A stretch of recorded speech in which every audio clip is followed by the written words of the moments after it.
Come on, Brian. Come over here. Before we get, I just want to do something a little special before we start this video. Hey, come here. You want to hunt? This is my dude Brian. He's the newest addition to Tin Soldier Race Cars. He's bigger and sexier than the rest of the people that we have. So, yeah, welcome. I love you. I like you, buddy. It's been fun. We only been a couple weeks. So, that's our newest guy. But what we're doing a video on, we're gonna kind of go through some stuff.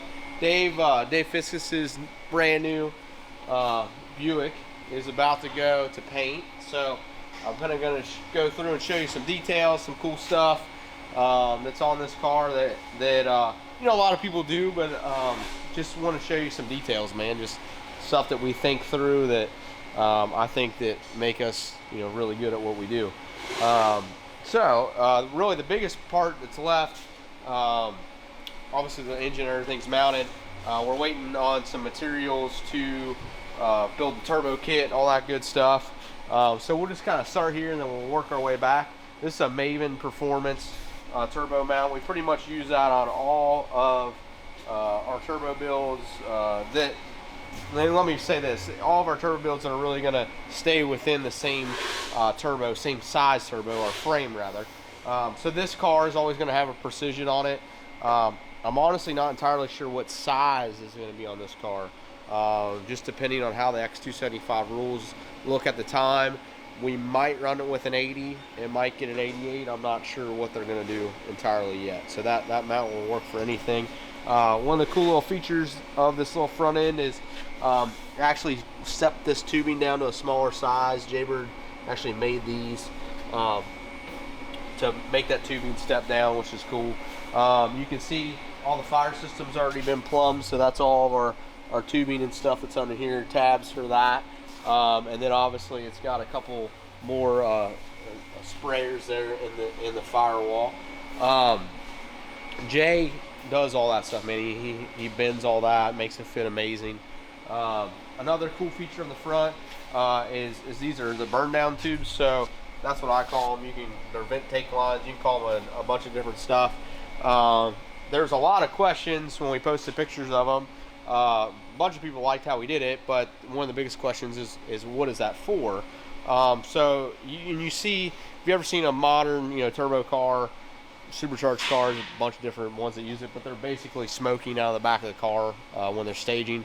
That's basically from these lines. So what happens is this is obviously a Buick V6, but valve covers here, valve covers there, and it has a vent out each valve cover. So then what happens is that you come out of the valve cover, it's going to have a 16 AN line out of the valve cover, and then it'll come down and then it'll go through this Burndown tube, and then it'll go all the way to the back, and then I'll show you the tank in the back. So basically, if this thing has catastrophic engine failure, which we've learned that Buicks do that a lot, and the oil leaves the motor forcefully, it will go through those tubes and fill up this big catch can in the back. So basically, it is just another way to be safe, to keep the oil and stuff from, you know, the front of the motor if we have a catastrophic engine failure.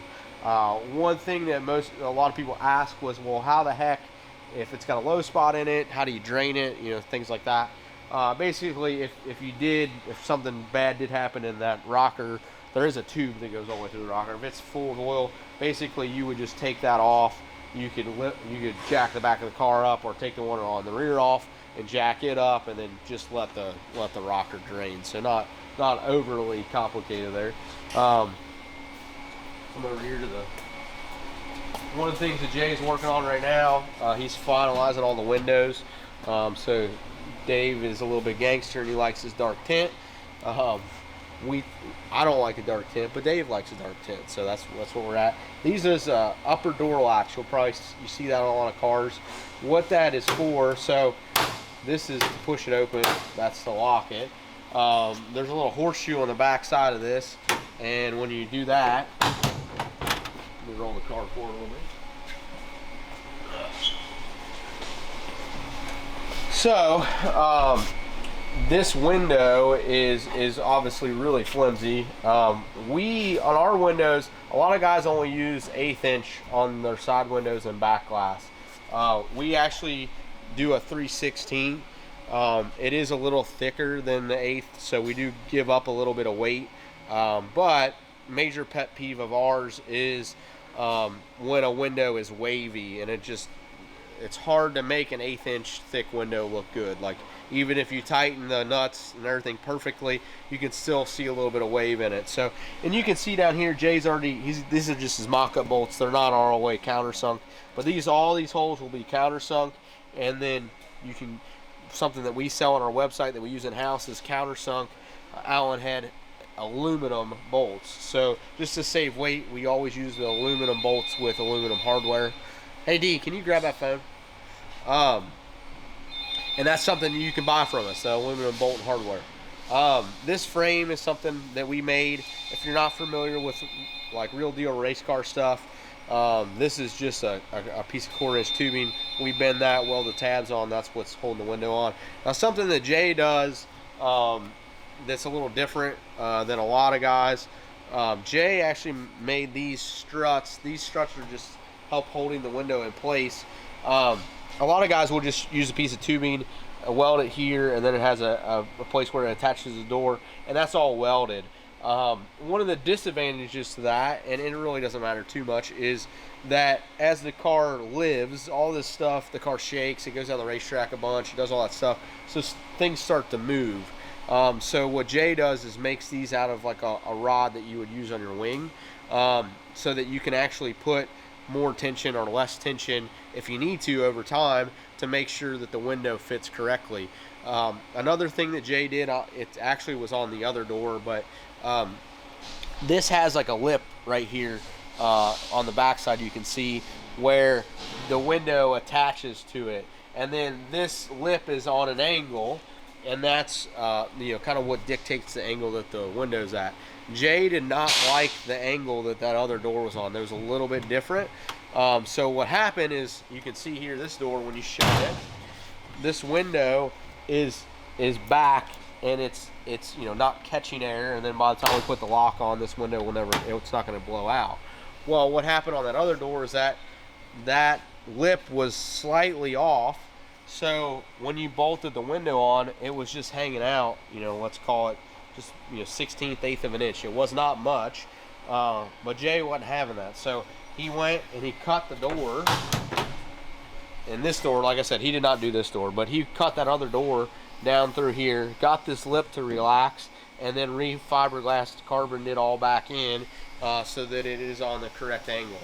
So Jay is incredible at making sure every little detail goes. Yeah, he fixes everything. There's always something that he's making a little bit better. Here, Zach, why don't you come around here, and then we can kind of switch spots. So this is the inside of Dave's car. There's no seat in here right now, but our pedals and stuff are hung. A lot of the old school chassis guys and new school chassis guys alike, there's nothing wrong with this, but they'll do a floor mounted master cylinder. We've just never liked that.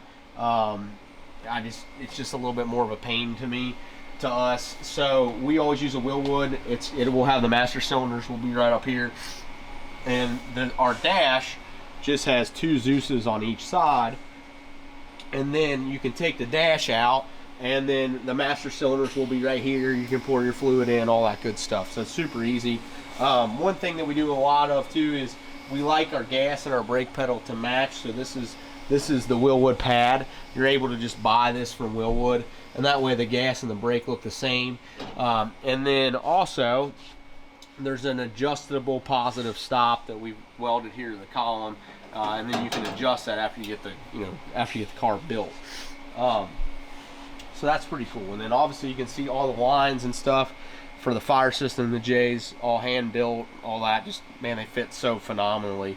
What these are is not many people actually make the correct dash for a Regal. They just make a G body dash. So it was very important to Dave that it had the correct style dash, and we could only really get it from one company, and it really didn't fit the nicest. So it had a lot of wave to it up top. Jay tried to heat it up and kind of make it better, but it was just kind of fighting us. So what we ended up doing is Jay made these little receivers down the window frame there, so that when the dash goes in, it's held down by these receivers, and then obviously it's got its couple of two clamps here. Another cool feature, this is the window net. Most people probably don't think a lot about a window net. I do, because I'm the one that's in the car mostly, and I like a window net that works easy. So we found that this spring-loaded kit works really good. We've used a bunch of different kits, but I really like this one. Just spring-loaded off this, and then it pops out. So Jay, a lot of times we try to drill into the tube and do it that way. This particular application, that didn't work out. But as you can see, this little tube, it just looks like a straight tube. But Jay actually put a little bit of bend in it just to get it up out of the way for the driver as he got in and out of the car. Nobody would probably ever notice that, but that's something that Jay did to make it even just a little bit better. The other thing with the window net is you don't want them overly tight. After this is done, we'll probably put something here to hold this back, like a Velcro strip or something, but you don't want them super tight. That's actually a mistake that we used to do when we started building these cars. We make the window nets too tight. They looked really great, but as a driver, it's hard to get them in and out. So you do want a little bit of flop to it just to make it easier to do that. Other cool thing, this thing has a big seat in it, so it's actually one of these race tech seats. So you can see in here, it's got these little tubes that Jay drilled out the, like, kind of half moon the tubing. We put these sleeves in, then welded them all the way around, and that's what the seat bolts to. And then it's got a few more mounts down here, which is really, I mean, just kind of a cool way to do it. Like I said, Jay is phenomenal. Fire system stuff here. These are our 2 releases.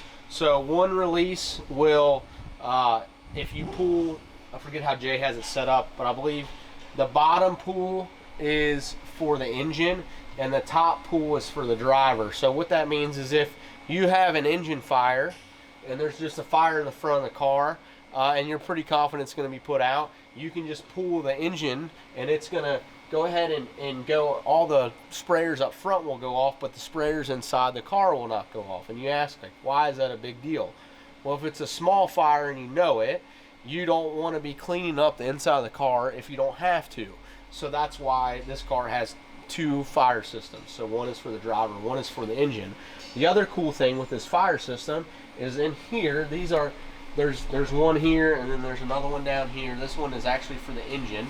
So if that, and I forget off the top of my head what the exact temperature is, but there's basically a glass ball in there, and if it reaches a certain temperature, like I said, forgive me, I can't remember off the top of my head what that is, it will automatically explode and it will automatically set the fire system off, which is really cool.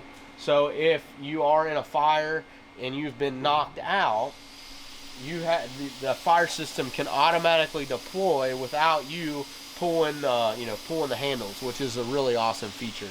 So the other thing that's really cool on this fire system is we needed to get from here up to these pulls, the cables. So what Jay did is he drilled through here. This got a couple little sleeves in it. The cables run through the top of the double frame rail, and then they come out up there. So just a cool trick little way to do what we need to do, but still yet hide it and still make it very functional. This is something we pretty much use on every build. This is Motion Raceworks. This is their billet CO2 handle. It's a really nice system. It's all packaged together, all the geometry's figured out for you.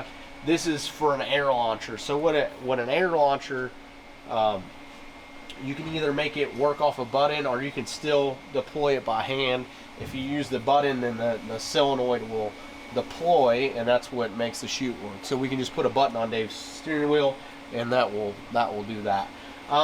You'll notice on this car that it does have factory floor pans in it. So that's part of the X275 rule package, that it has to have factory floor pans. So what we did, obviously, we cut the whole floor out of this car, and then we bought replacement Buick pans, and we flattened them out the best that we can, just to make it a little easier to get in there. You'll see some patches here and there of where we had to kind of patch it back in, which I hate that, but that is part of the rule package, that it has to have the factory floors in it. The other part of the rule package for X275 is that the tunnel must be tin.